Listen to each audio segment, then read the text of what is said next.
إن الحمد لله نحمده ونستعينه ونستغفره ونؤمن به ونتوكل عليه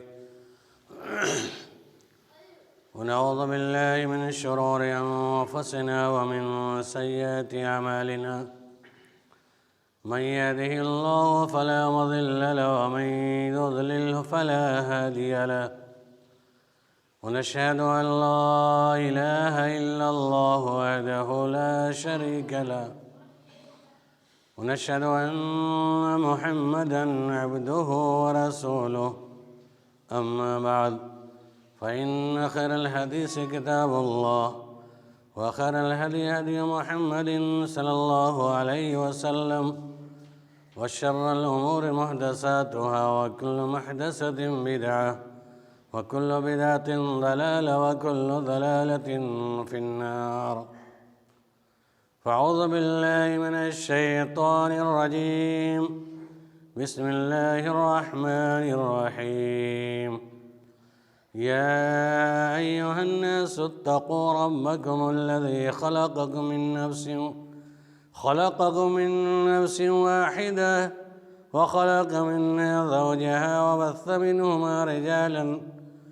وبث منهما رجالا كثيرا ونساء واتقوا الله الذي تساءلون به والأرحام إن الله كان عليكم رقيبا. يا أيها الذين آمنوا اتقوا الله حق تقاته ولا تموتن إلا وأنتم مسلمون. يا أيها الذين آمنوا اتقوا الله وقولوا قولا سديدا يصلح لكم أعمالكم ويغفر لكم ذنوبكم ومن يطع الله ورسوله فقد فاز فوزا عظيما. فأعوذ بالله من الشيطان الرجيم. ولقد خلقنا الإنسان ونعلم ما توسوس به نفسه ونحن أقرب إليه من حبل الوريد إذ يتلقى المتلقيان عن اليمين وعن الشمال قعيد ما يلفظ من قول إلا لديه رقيب عتيد. وجاءت سكرة الموت بالحق ذلك ما كنت منه تحيد ونفخ في الصور ذلك يوم الوعيد وجاءت كل نفس معها سائق وشهيد. لقد كنت في غفلة من هذا فكشفنا عنك غطاءك فبصرك اليوم حديد. وقال قرينه هذا ما لدي عتيد. ألقيا في جهنم كل كفار عنيد مناع للخير معتد مريب الذي جعل مع الله إلها آخر فألقياه في العذاب الشديد.